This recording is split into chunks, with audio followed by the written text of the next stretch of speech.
Keen viewers of my channel will know that some while ago I embarked upon a major project, which was to put together a full suit of armour, yes, a harness if you will, of period authentic field plate. Yes, armour from 1450. And look at it, it's just so shiny. Anyway, in this video, which has been sponsored by those fine folk at Wondrium, I'm going to be bringing you up to date on the project. And I suppose really I ought to be wearing some more period or appropriate kit. So if you don't mind. Aha! You see the magic. Okay, sorry, this is the wrong period. I don't know. Yeah, I'll try again.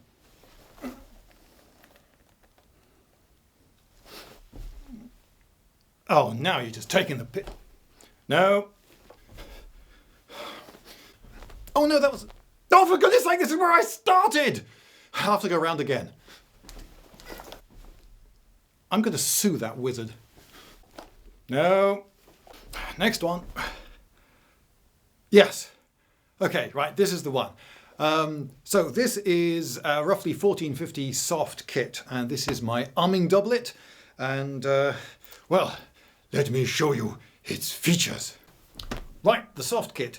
Well, I've got on my head a coif, which is keeping my hair out of the way and clean. And here I am wearing my arming doublet, and I'm laced into this. Now this bottom lace here isn't the way you would, isn't laced up the way you would do a modern boot, you know, like that. I know there are different ways of doing it, but you don't take the two ends and work them both up. Instead, one of the ends is left at the bottom, and then this just spirals, just more like sewing, all the way up to here. That takes ages, but it does seem to be the period way of doing things. Now this one, as you see, then has separate joins up here. I don't know how authentic that is, but it's the way they've chosen to do it, and it's certainly convenient for the modern user who was used to getting dressed a fair bit faster perhaps than his medieval counterpart.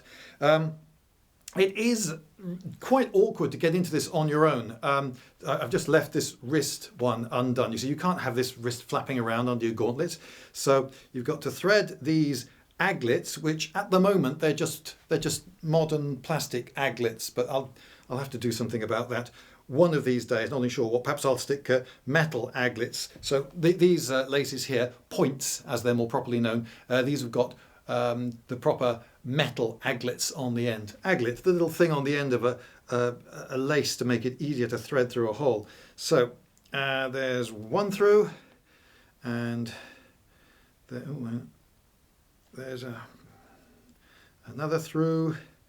I can then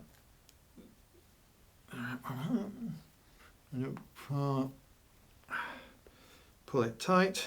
Okay, so now I've got to try to do a bow. You might imagine, oh, just do a knot, but you've got to undo a knot, and if it gets wet and if it's cold, now you really want a bow. So how do you tie a bow with one hand? With difficulty is my experience. Oh, done it. Actually, yes, that worked considerably better than it usually does. But there you go. I had a camera on me, which perhaps concentrated my mind. So I've also got lacing coming up the back. I'm a bit lucky in that this back fits me rather well, and so I've just laced it up once and I've just left it. I've never touched that lacing again. Now there are lots of holes surrounded by grommets, that is stitching that goes round reinforcing the holes, and the manufacturers, who are American, I wanted to buy British, and I went to 3 different doublet makers in Britain. The first one never got back to me. The second one, after a long time, said it'll be goodness knows how many months wait. So I didn't. And the third, I also had trouble with, let me down. So I got one from America, and it arrived pretty quickly. And though this isn't tailor-made, it's sort of I did send them a few measurements, and it's pretty good actually. I'm quite happy with the fit.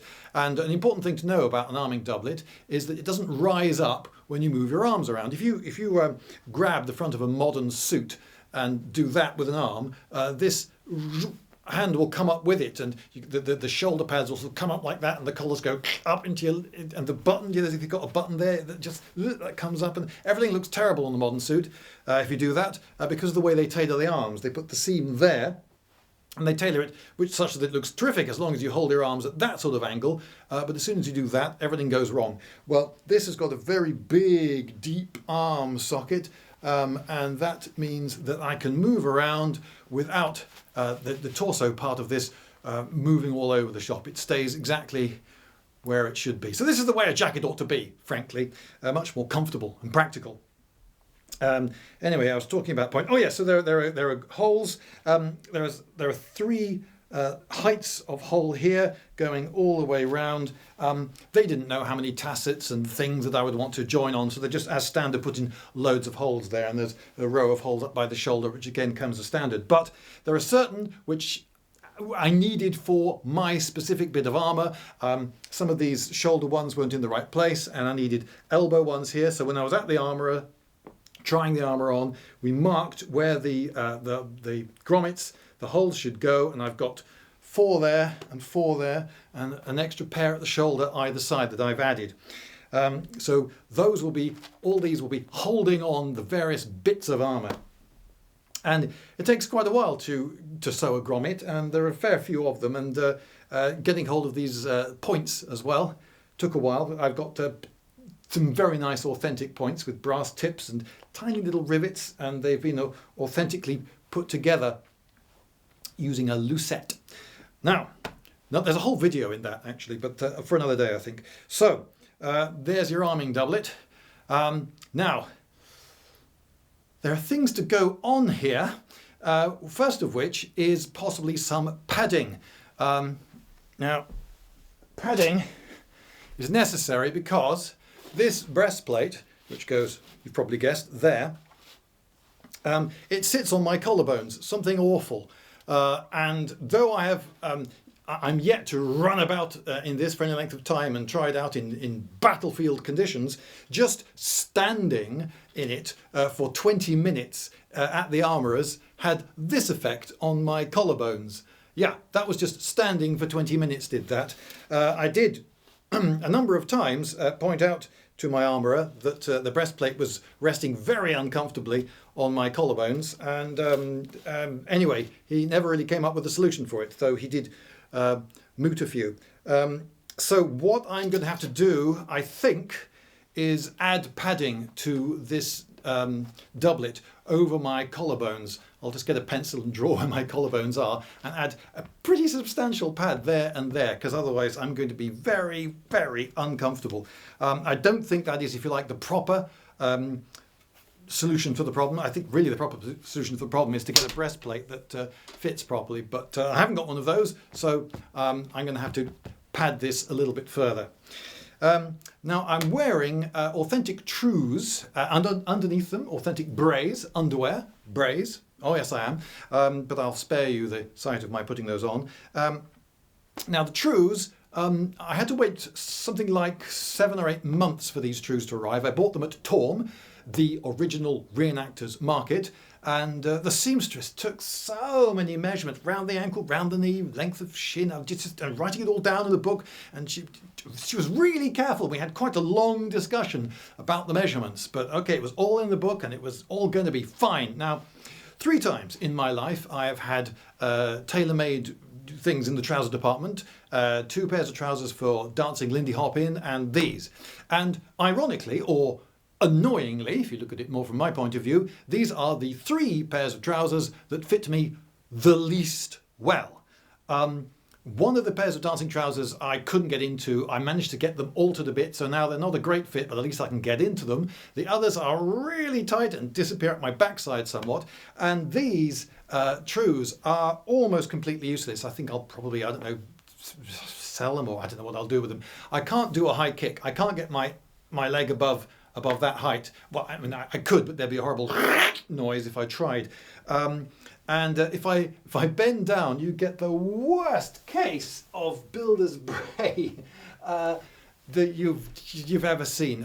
Oh dear, oh dear, oh dear. So I then bought these, which are just better in every single way. I'm not entirely sure how much I like the fact that they end in a foot. But as long as they're new and in good repair, that'll be very nice. But one day they'll wear through there. The only thing I'm not sure about with these is that the material is stretchy in all directions in a way that I don't think woven wool should be, which makes me suspicious that there might be some modern fibre in there, some sort of spandex or something. But these are I can run about in these and they're comfortable, and I can bend down in them without frightening the horses. So that's probably all I need to say about the soft kit. Let's get on to the plates and that. Right, now, arrayed around me on the floor here, I have all the various bits of my armour and various things associated with it, and I'm going to take you through it, and you'll see how much work is involved. I'm not entirely sure what order I'm going to do things in, so why don't I just dive in the middle and start with this, the breastplate. The breastplate and fold. This bit here is the fold, which as you can see has got a bit of flex in it, and it's got straps, and the straps are a colour which I specified, ox blood. I wanted a sort of chestnut brown, which I thought was rather good. And this is in the German style, so there is a solid rivet here. So the placket, that's this bottom bit, and the breastplate, that's this top bit, are solid. There's no flexibility between them, which doesn't strike me as ideal, but there are pros and cons. The Italian school has a strap here, which gives you a bit more flexibility, and that was more popular than this, the German school, in England. But I wanted the prettiest suit of armour, and I think the prettiest suit of armour have got lots of flutes on, and that's more Gothic, so I sort of lent in that direction. So for the sake of authenticity, it's got a rivet there. But of course, a man would go to his armourer and specify, I want that sort of armour like that, but I like that sort of thing, so could you put them together? And you would think that the armourers even back in the day would not be such purists. Anyway, so here we have the breastplate, and you can see it's got these straps on it, and these straps here are for the tassets, and here are the tassets. Now my armourer decided to make them asymmetrical, so you can see the fluting on them. Oh, I've got them the wrong way around. The fluting on them isn't symmetrical on each piece, but they are symmetrical as a pair. That was his own idea, and he seemed pretty happy with it. So to some degree you think, well, he's a craftsman and he's the guy who's got to get some enjoyment out of making this stuff, so you've got to give him his head to some degree. And you can see it's got little buckles on, and the buckles attach to here, but you're not supposed to keep them. When you take the armour off, put it away, you are supposed to keep these separate, so I've been obeying that instruction. But there you go. So these things hinge at the bottom like that, and that can mean that they go clank, clank, clank, clank and make an awful lot of noise. So you put a thin sheet of suede leather on the inside to quieten them. And he said to me, well, what colour do you want? And naturally I said, well, I would like the king of colours, please, beige. And sure enough, he put purple leather on the inside. It's about the least beige colour in the world. Hey ho, maybe one day I'll get round to changing that. Anyway, so these are the tassets. I specified that I wanted tassets, and he gave me 2 at the front. Other suits of armour have more tassets around the side and around the back, but they are rather inconvenient if you're trying to ride a horse. Although most English knights, of course, in the Wars of the Roses actually fought on foot. So I've got my tassets, and they're rather beautiful. Now, you may think that these things don't look quite as shiny as they did look back in the workshop when I first got them. When I store them, I quite generously oil them, and the oil, these are quite oily. I'm going to have to re-oil everything I'm showing you after doing this, because I don't want fingerprint rust prints, blobs. I don't want blobs of rust in the shape of my fingerprints to appear over the next few days. And so the oiliness and the long-term storage has knocked the sheen down slightly, but they'll buff up fine. I'm quite happy with that. So we've got the tassets, rattly rattle, and we've got this, which I specified with a little sort of oak leafy design here. I wanted something a little bit fancy, but not too fancy. I wanted the viewer to notice the beauty of the entire suit of armour as a sort of entire sculpture, first, and not some decoration which might distract him from the whole. But I wanted enough decoration to reward someone who did actually spend a while then going, oh look, there's a little thing there.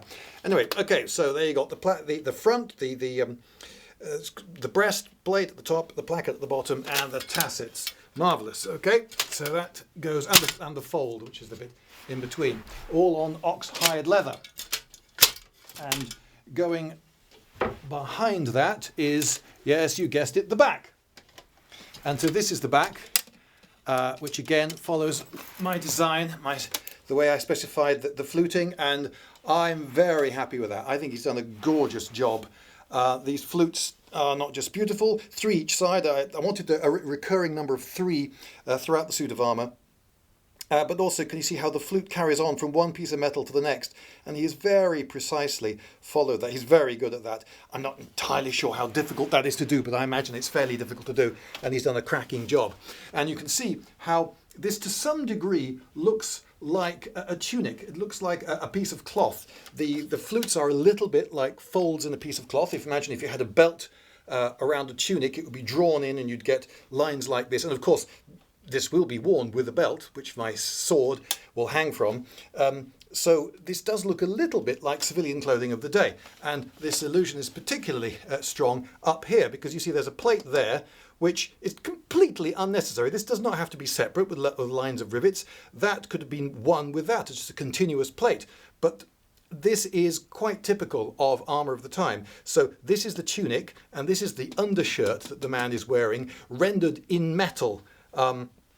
Because this is a fairly rich man's armour, and he wants to look dashing, so that's what he would do. Anyway, you can see how that buckles to the front, around the waist, and you've got straps coming over the shoulders which buckle to there. So there's not much that needs doing with that. That's pretty much ready to go. Sabatons. Now, I won't talk very long about Sabatons because I did a whole video which talked in some detail about them. But here you see a Sabaton, and this was made quite a bit later than some of the other bits, and you can see that the straps don't match, which is a little bit annoying. And I did specify to my armourer that I wanted Sabatons that covered the back of the foot, but though he several times told me, you get what you ask for, he just clearly didn't want to put armour on the back of my foot. So I hope I don't die like Achilles. Right, and I can see next to my Sabatons, which go on the feet, of course, are the Gauntlets. And these are just flipping gorgeous. They're so intricate, and the fluting he's done on them is not much short of magnificent. Now, I've been referring to my armourer. I wanted to buy British, and so I shopped around and got various quotes off various armourers, and some of them wanted... How much? Holy fuck. I mean, that's just... I didn't do so... No. But others were quite a lot cheaper than the armourer I eventually picked. If I'd picked an armourer from, say, Eastern Europe, I could have got all of this for perhaps a third of the money. But I wanted to buy British, and I also wanted to be able to visit the workshop frequently for fittings and for making videos about those fittings. I've done a few, and I've got footage for at least one more. Anyway, one of the things I specified right from the very start when I first turned up and discussed what sort of armour I would like is I wanted fully individually articulated fingers. I didn't want dirty great mitts. Why is this? Well, again, I don't ever expect to be fighting in earnest in this armour. And whereas mitts might be a little bit more protective against, say, someone smashing you on the hand with a halberd, these are prettier.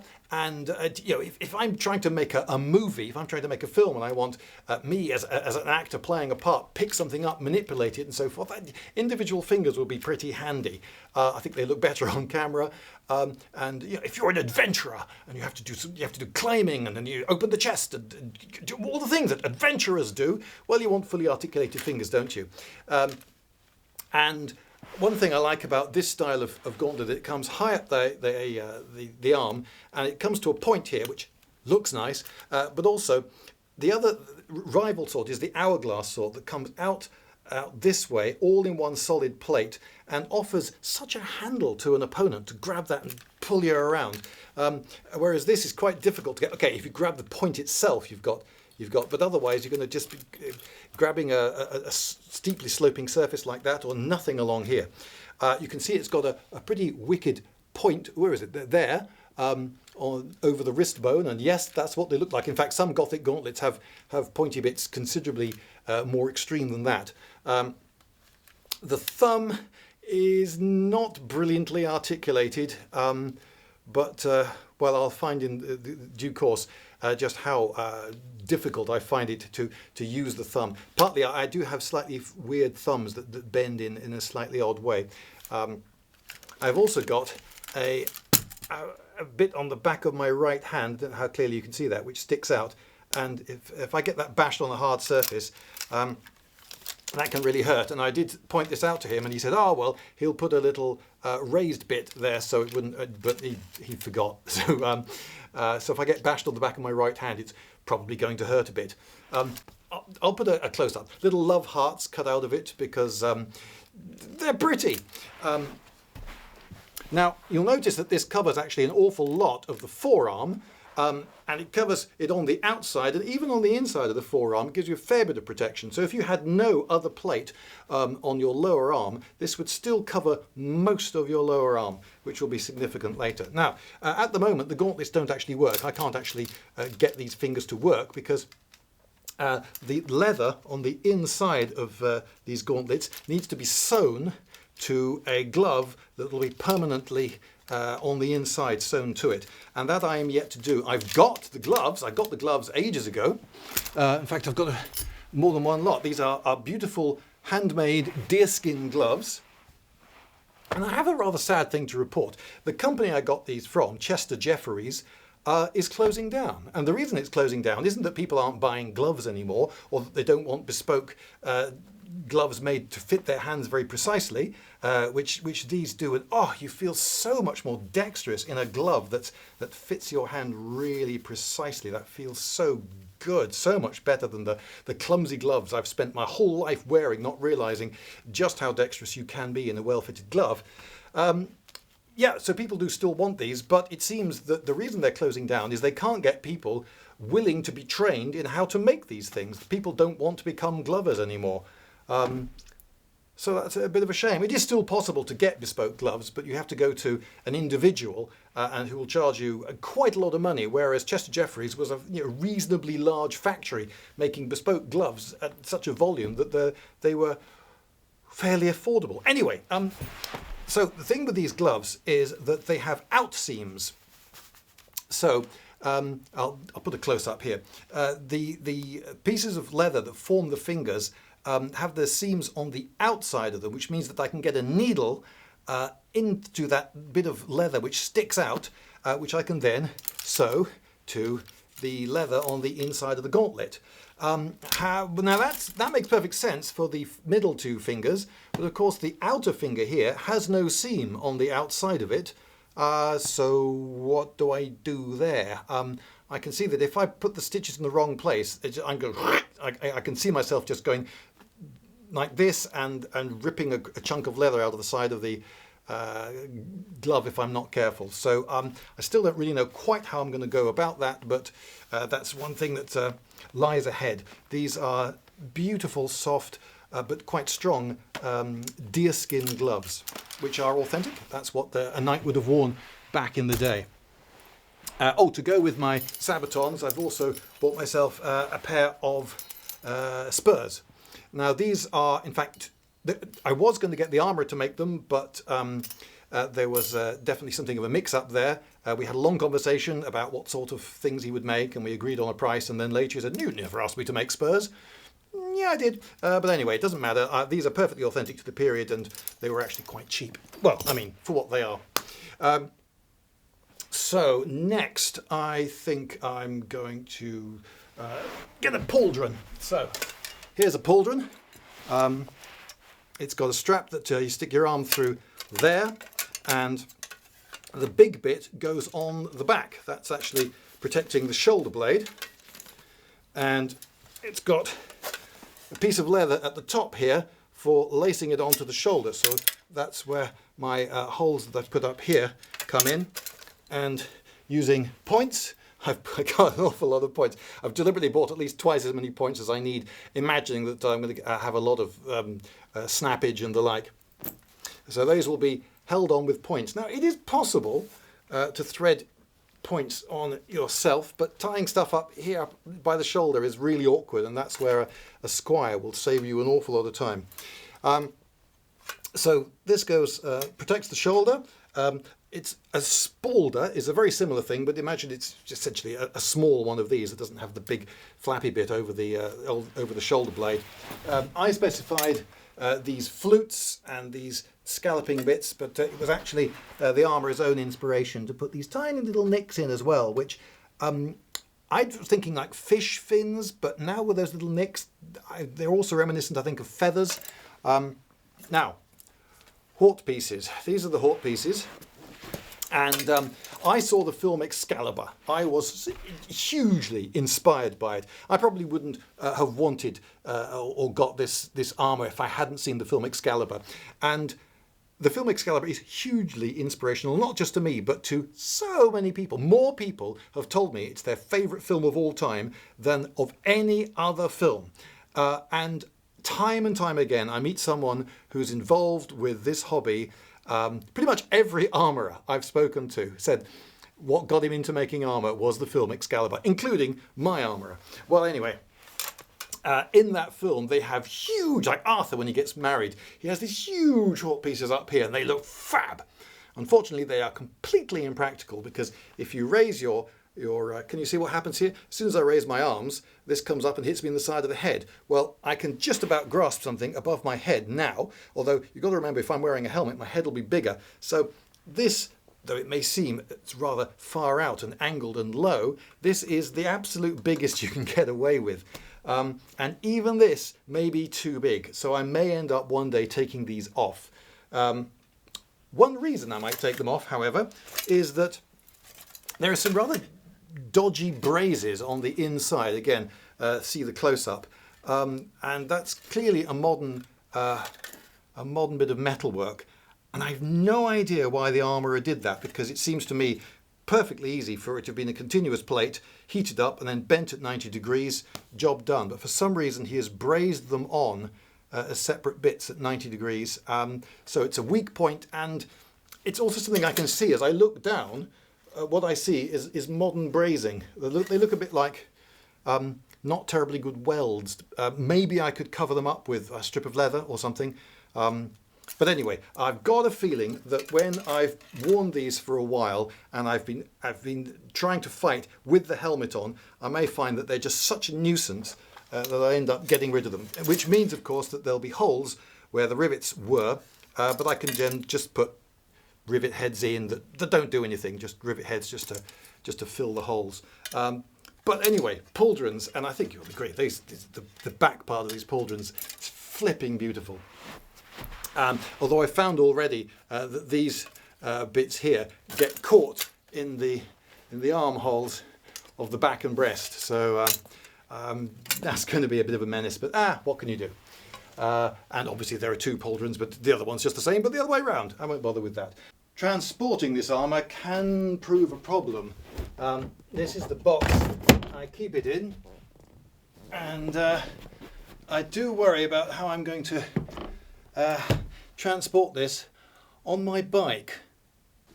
Wondrium has rebranded. Well, no, it hasn't. Well, it has. No, it's rebranded as itself. It used to be called the Great Cuisses Class, but now it's Wondrium, which is a lot like the Great Cuisses Class, let's be honest. But now it's called Wondrium, which is shorter and better and more wonderful, and it's just bigger. They've teamed up with more people, and they're making more videos for their site, so there's more on the site to learn. And why should you go there? Well, you could just click in the description to this video. You'll find a link that you can click on, or if you really love typing, you can type wondrium.com/Lindybeige.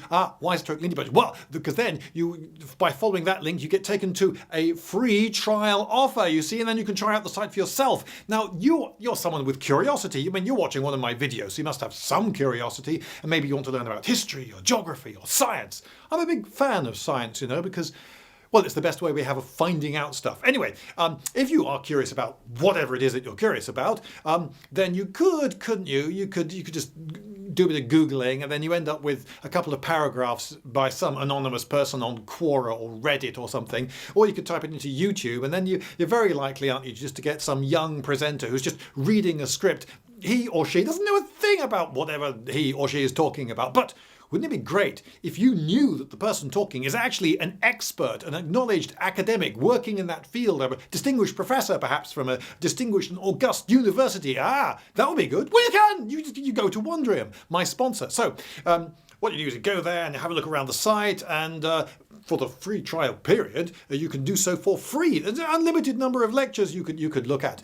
You might, for instance, be curious about blood pressure. I mean, a lot of us have not been doing as much exercise for the last 2 years. I know I haven't.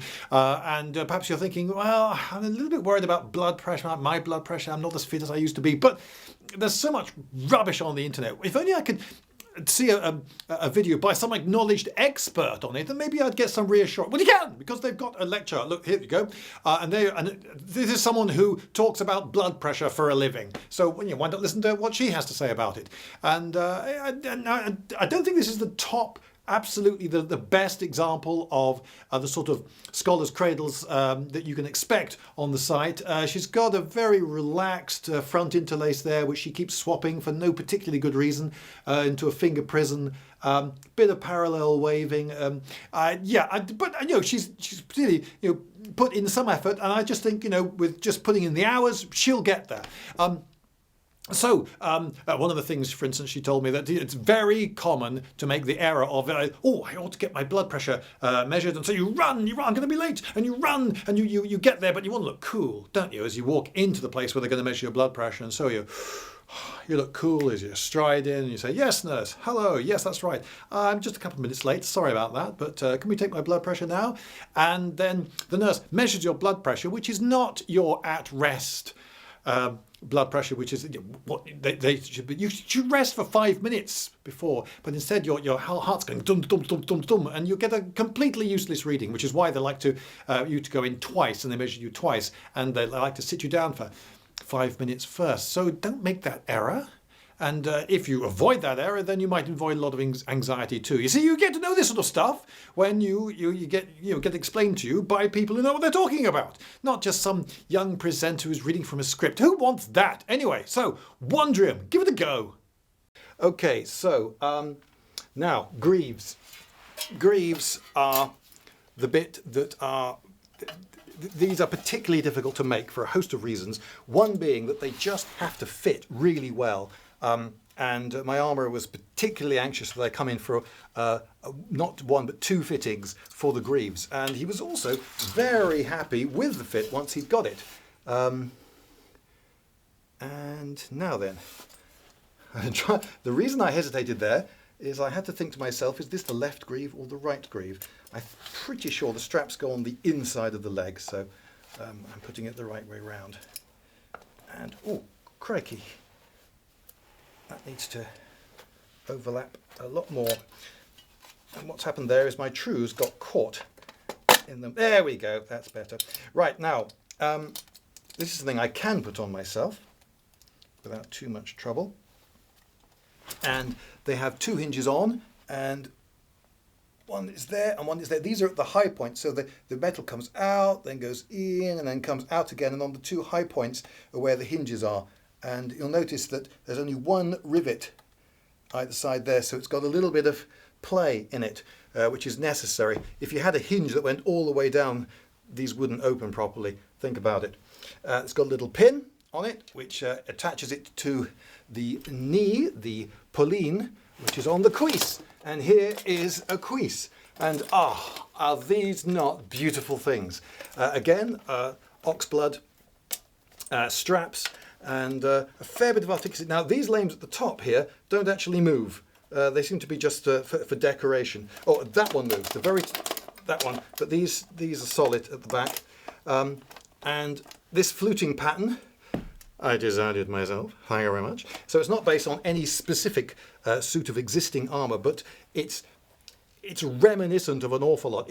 I reckon that a knight of the day would see this pattern of fluting and think nothing odd of it at all. The fluting is not standardised from one to the next. Oh, you'll notice that there's no fluting at all on the greave, and that's completely authentic. They never put fluting on the greaves. Indeed, one way to spot a fake suit of armour is it's got fluting on the greaves, because that's a mistake that's commonly made.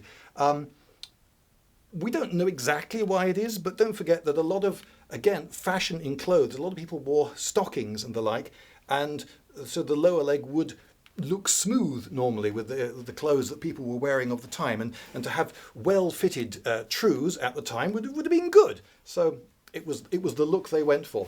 Now, you'll notice the fan on this bit here is called the fan. So the knee cop, this bit's called the pulleen, and it has a fan on it, this bit, which covers the side. And the idea with this fan is that if someone tries to hack me in the back of the knees, ha-ha, donk, it hits the edge of the fan rather than the back of my knee. Much preferred. We spent some while designing this pattern of fluting.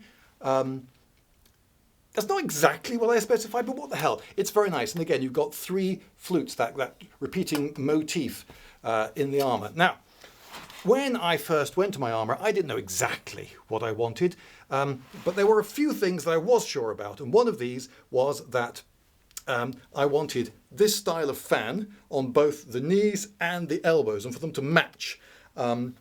Another thing I wanted was fully enclosed arms. Other things I wasn't so sure about. When I very first went to him, I really had no idea what sort of helmet I wanted, but he wasn't going to start with a helmet, so I could make that decision far in advance. Right, now at the top here, we've got a bit of leather, stout leather that is riveted on, so it's quite a big job to attach this leather, and it's on and it's not going anywhere, and it's got these holes along the top. Hope you can see those, and those will attach in time to these holes on my arming doublet, and so that I'll have points in places like this that will attach up to I don't know where exactly I'm going to be wearing it yet, but let's just say for the sake of argument that top one there. And so come on. What's the use of come on. Okay, what's your watching some of this, right? Come on. It's going to just hold it up to there, okay? So that will be suspended from there, and this hole here goes onto that pin, like that, confirming that I've got this on the right leg, the correct leg that is, and then the buckles, I can do these buckles up myself. So look. Hey, I've got armour on my leg, and I could put it on, all by myself. I didn't think that was difficult. Other bits will be considerably more difficult to put on myself. Okay, so that's one cuisse, and one day, I think it was this other cuisse. Yep, there's the other greave. Was it this one? Yeah, it was this one. Don't know if you can see, but there's a little bit of staining on the knee here, just here, and there are a couple of little spots elsewhere. And this was stored, oiled, and it was stored immediately next to that one, which was stored, covered in cloth and oil, and I'd done all the things that I was supposed to do, and I thought I'd been taking tremendous care. And one day a friend came round and I said, I'll show you the latest bit of armour that's just arrived. And took it out, and it had bits of rust on it. Only one. This one was, that one was fine, but this one had a little bit of spots of rust on it. And I haven't even used this armour yet, and it's got rust. How did that happen? I don't know. So I then got an awful lot of buffing equipment and buffed away, and it pretty much all came off. So I suppose that was all right. But it was a scary moment and quite disappointing to see that even after being so careful, it had still gone rusty. I need a squire, is what I need. Okay, so I'm going to take this greave off now and show you another thing. So, what shall I show you next?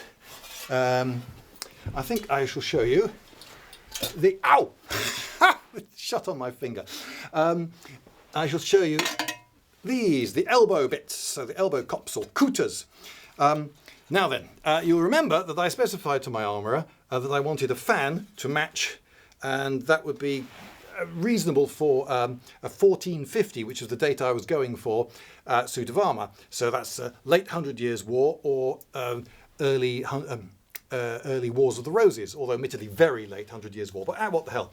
Anyway, I can't really do late 100 Years war anymore, because even though I specified in writing and verbally 2 or 3 times, including on camera, and by email, and he asked me several times, so do you want, that's the fan.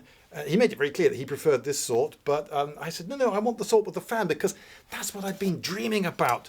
All my life, since a little kid, since I watched Excalibur and I've been drawing pictures of knights, I always wanted that fan that goes forward like that. Sometimes you'll see fantasy illustrations where they get it wrong and they put it that side, but no, it goes on the inside for reasons that I've already described. But he's given me this. Now it is it's a reasonable example of a kuta, but it's a later and very often it's a later style, and it's not what I asked for. Now it's got 4 holes in it, which match up with these 4 holes in my doublet, so laces will go through there. This buckle alone won't hold it on properly. You can't rely on that, so you need to lace it as well to your doublet. And oh my goodness, the trouble we had getting these through this. They just don't go through. Oh wait, that one that one did, but I put it through what was quite clearly the biggest hole, and it only just came back out, but it won't go through. Yeah, it's not going to go through that one. It's going to have trouble there. It's nowhere near as it going to go through that one. Now there are little brass inserts that he's put in. I think the idea is that should be more gentle on the points, and it should wear them out less quickly. But of course, the inside, and I'll cut to a close-up here, the inside of these, of necessity, has lots of little sharp bits of metal. So I'm not completely convinced that it will increase the life of my points. You can see, as we were wrestling, we've already taken a lot of the paint off the inside of the armour. And they also make the holes smaller, which makes life a lot quite difficult for reasons which I've just made clear. Plus, I don't think they actually put these on. I've never seen a period authentic museum piece with these on. So I think he's been adding them to suit the modern taste. People expect these metal grommets in the holes. And they are also brass, so they're slightly decorative. I think I may remove them, but the thing is, it's a bit of a one-way decision. If I remove them, I don't have the technology to put them back properly. I will hesitate, but I think I'm going to end up removing those. Anyway, you've got your 3 flutes as before, and you've got a big pointy bit. So if you want to bash someone with your elbow, then if they're not armoured, that would really hurt. And just so you know, there's one for the other side as well. And there's a little sort of jag. It's not done in one piece. There's a second piece there with this scalloped design, which is it's quite good looking on the other side. So that's a decision yet to be made. Now let's look at the upper and lower cannons of Vambrace. In other words, the bits that go on your arms. So these 2 are upper cannons of Vambrace. That is to say, they go on the upper arm, and that has got a point on it and will attach to the doublet, and this will attach. You can see where it goes on. I've got the point ready to go already, so yeah, can I do it? Yeah, I think I can do this one. But again, you see how much easier this would be for for someone else. So it needs to tie up there. So I need to be able to now tie a bow in that, which you see now. I've done it once before, but you've seen it's awkward. There are all sorts of fixings that today we have with clips, like those spring clips you get on the straps of rucksacks and so forth, that rely on the springiness of those polymer plastics. Or there are spring clips that have a bit of elastic on. If you want to do something up with one hand, modern materials that are elastic are really handy, but they didn't have any rubber, they didn't have any elastic, so everything was with just basic solid stiff ties that don't stretch, don't twang, aren't springy, and it's flipping, it's awkward, it's difficult. Now, I remember that I told him and I'd specified in advance that I wanted solid, completely enclosed arms, and just before he made them, because these are some of the last things he made, he asked me for confirmation, do you definitely want fully enclosed arms? You don't want an open section? And I said, yep, fully enclosed arms, and he's not given me fully enclosed arms. He's given the so the outer part of my arm is protected, but the inner part is not. And this generates a huge amount of work, because what this means now is that I have to have mail to protect that bit. And not only do I have to make mail, which I hadn't planned for, to protect that bit, but it's also got to overlap both ways. So you've got to go under the plate for at least an inch or so to allow for movement, because you don't want a gap showing. So it's going to increase the weight of the armour quite a bit. And then you have to have some way of attaching it to the doublet. So now I'm going to have mail, not just as I'd planned, a patch on the inside of the elbow and a patch at the armpit, but I'm going to have a continuous load of mail going down the inside of the inside of the arm, and somehow attached to the doublet. I've been in correspondence with various people. Everyone will tell you a different way of doing it. A lot of people attach the mail permanently to the doublet, but of course that means that washing the doublet becomes something of a problem. I don't want to do that. I want to be able to take the mail off the doublet, clean the mail separately, get it with oils and the like, and clean the doublet separately, throwing it in the washing machine. I'm told they do shrink a bit, but what can you do? So then I'll have the mail, which will be attached to patches of cloth with stout edging, and then you have a load more points, which all have to be made for attaching that to the inside of this. Will it all work? Will it be satisfactory? I don't know. It'll take me quite a while to do. But now I have the time, because you see this project got horribly delayed by a number of things, but chief among them was I was writing a graphic novel called In Search of Hannibal, and I have now finished writing that graphic novel. Now, all the time, that graphic novel, it was the main high priority task, and so I felt that I couldn't be spending ages making mail and sewing doublets and the like, because if people saw, hang on, you've just spent how many 100 hours doing that, and you're supposed to be writing our book that we've backed you on Kickstarter. So I didn't do anything because that would, if I worked on the armour, that would have felt like shirking on the book. But the book is done. So now, perhaps I will get back to the armour, because I've been invited very nicely to an event at in Tewkesbury in July, I believe, and that may act as a spur for me to get this finished. Now I could put this armour on, of course, without any of the mail.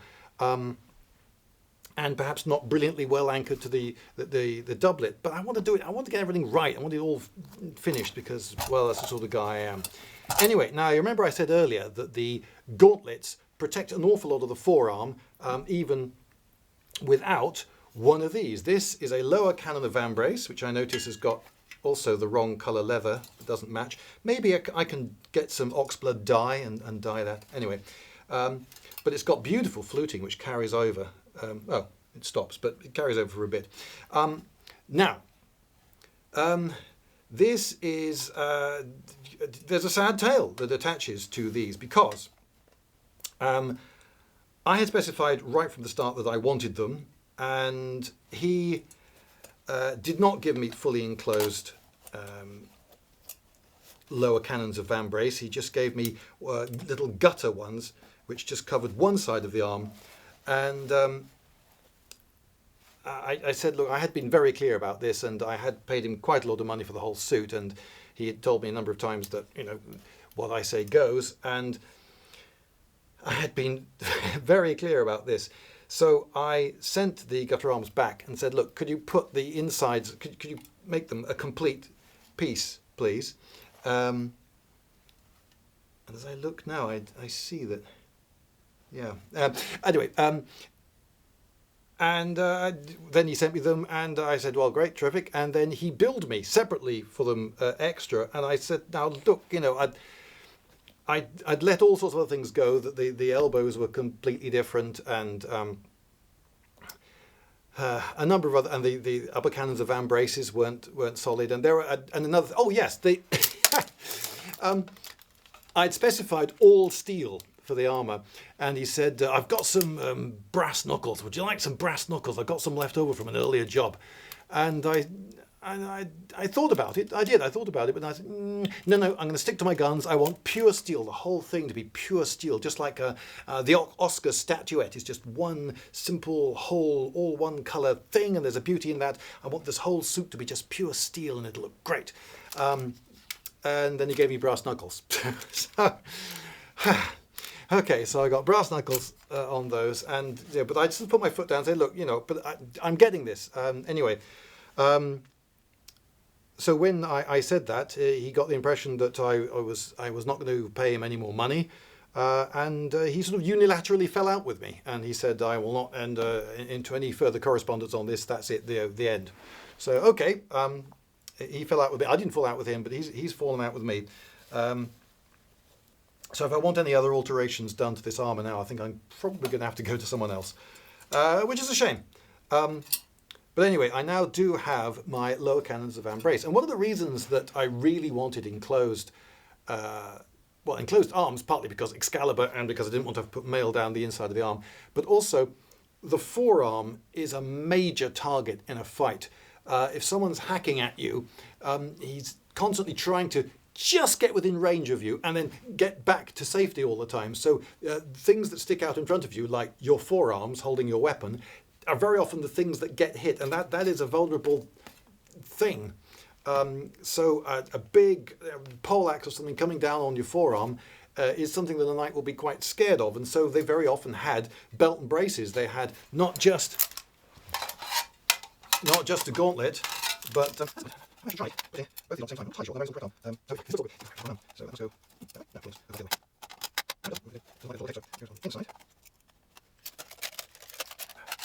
Okay, a little bit. I think I should make that a little bit tighter, but there you go. So we've got 2 layers of metal at this point. So if I'm holding my weapon and someone whacks me there, I should be all right. Fingers crossed. Not that, of course, anyone, I hope, will ever whack me in earnest, full weight with anything whilst I'm wearing this, because I don't want it. I don't want to be too prissy with this armour. I want it used, and it will get scratched in the odd little dim, but I don't want it smashed up. I want it still looking nice. So there you go, and I can see that twisting my arm is a little bit awkward because of the way the plates roll over each other, and they're a little bit noisy too, but can't be helped. Okay, so that's gauntlets and cannons of Vambrace, and let's go on to the helmet. So here's the helmet, which is quite heavy, and I did eventually come up with a helmet that satisfied most of the requirements. It is a proper Sallet. It is a Gothic style. It's maybe a little bit later than 1450, but not much. And it does have the look of a Sallet or armet, of an armet or a closed helm. Sometimes these are called bellows Sallets because this lower part of the visor often has a bellows-like design on it, but I wanted him to keep it plain. He's given me breadths on both sides, asymmetrical. He's put a sort of cross sign on one side. That was his idea, and I did ask for breadths, partly because it means I can look down and see the ground a bit through the breadths. Now, if I just put this on my head, it's hideously uncomfortable. I'll raise the visor. Hang on. No, I won't. Why won't I? Because there we go. So if I put this on, there's no padding on the inside, and it doesn't sit on my head right at all. I have to get down a bit to show you it. It doesn't sit. It doesn't sit right on my head at all. Ow. So I need something on the inside to make this properly wearable, properly comfortable, and give it a bit of padding, because at the moment if someone whacked me on the head here, not only would it ring very loudly, but it would just smash against my skull and hurt like hell, frankly. So what I really want is a cradle. And I was led to believe that I was going to get a cradle, but there is no cradle in here. But I was also led to believe that it's fine, I'll be able to make my own, because he would rivet in, as he has. Can you see there's a riveted in piece of leather along the bottom here, and you can attach a cradle, or one end of a cradle, to that. And I was told that they would be riveted in along the front, another bit of leather to do the same at the front, because so the cradle, of course, has got to hold the helmet off my head, and to do that I can't just anchor it one side, I've got to anchor it both sides, so it becomes a hammock stretched between those two anchor points. Unfortunately, I've only got one anchor point at the back, so I can't make an authentic cradle for this helmet, so I'm a bit stuck. So I could cheat. One thing I could do quite quickly and easily, and if I want to go to some event in July, this is one quick cheat, is I could just glue in some modern bits of plastic foam or whatever. Won't be authentic, but it will at least keep my head where it should be in the helmet, so I can see properly out of the eye slits, and make the thing much more comfortable, also a little bit more hot. But you can imagine I don't really like that as a solution. I can't make a cradle. I would have been perfectly capable of making my own cradle, I'm sure, but without an anchor point, it's not going to happen.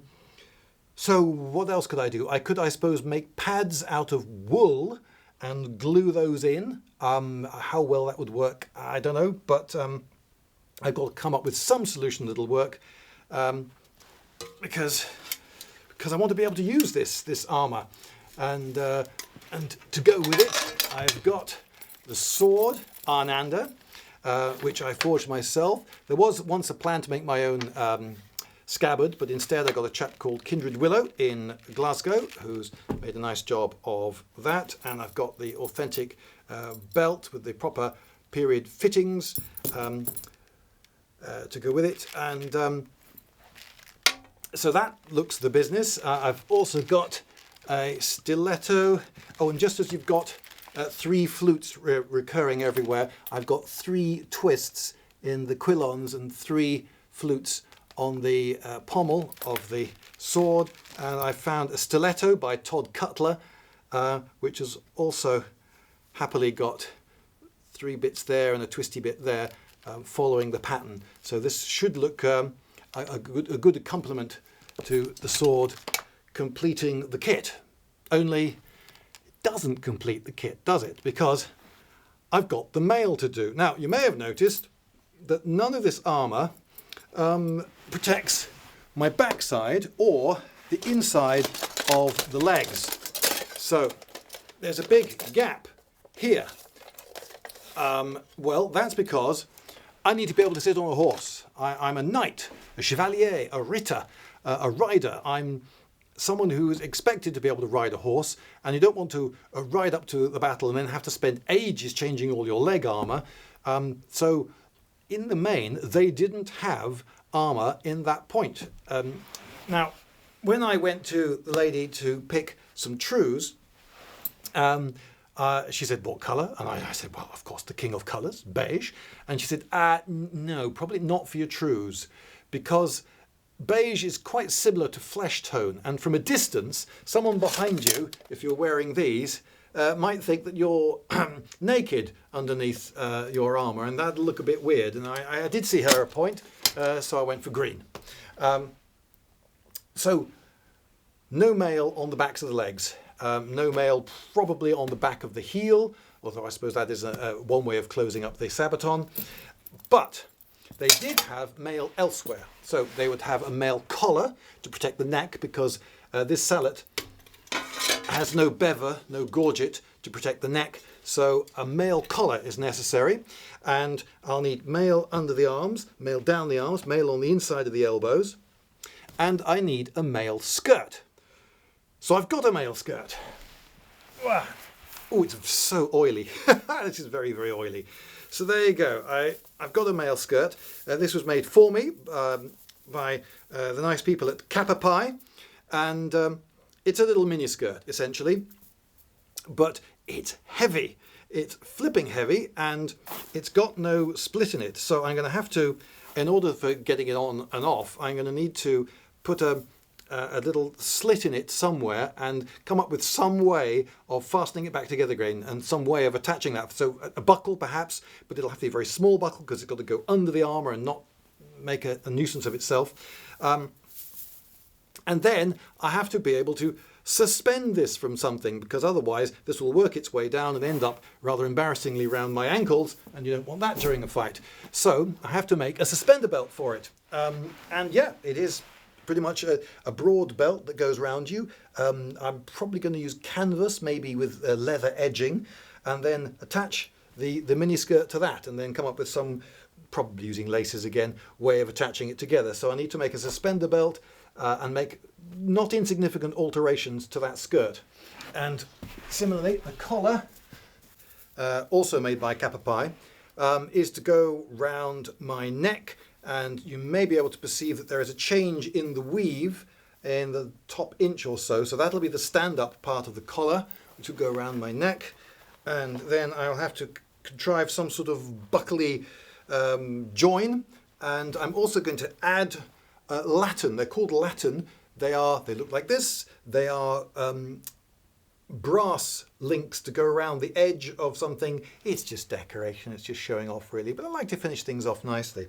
Now this collar is not quite the right length for me. It's a little bit too long, and I'm going to have to get someone to help me. So I will get someone to come in, and we'll try it on me, and they'll have to count the number of rings to remove, and then I'll have to find some way of attaching buckles and the like, and getting the collar to stand up, probably with some leather on the inside of this, giving it a bit of stiffening. But I am worried about how all these layers are increasing the thickness. Whether the collar will be worn on the inside or outside of the plate, don't know. If you wear it on the outside, of course, it's very noisy, but on the inside, it might be very uncomfortable.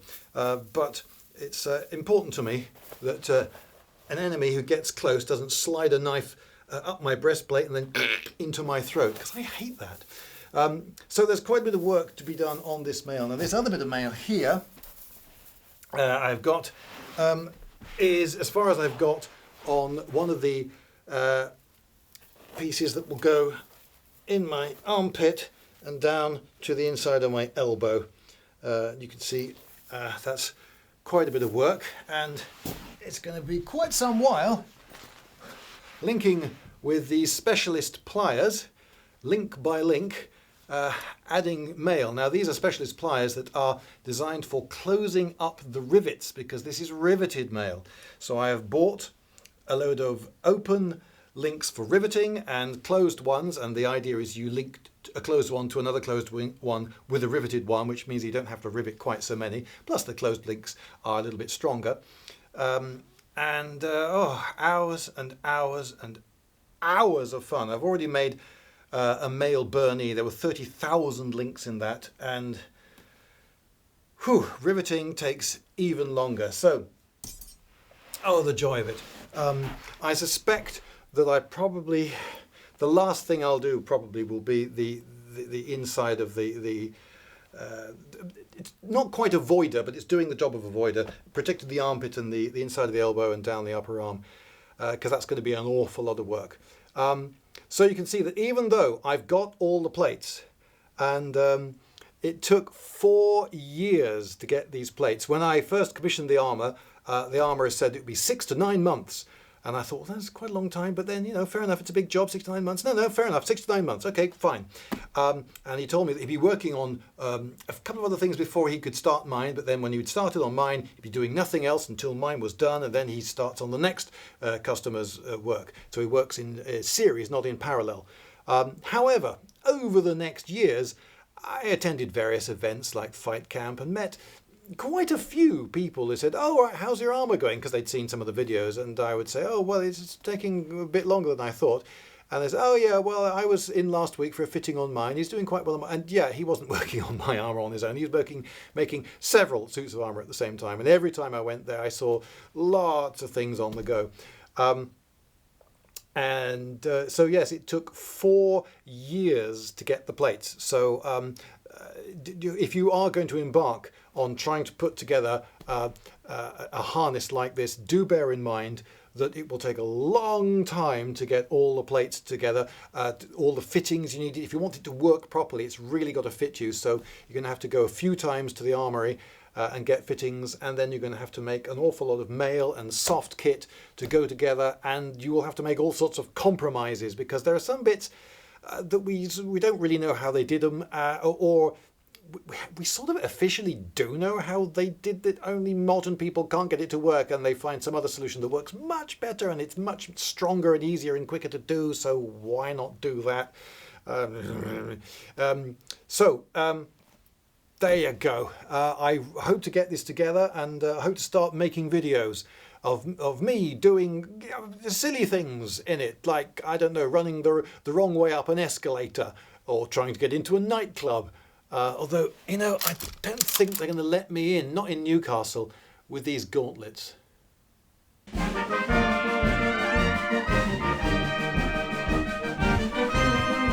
Lindybeige!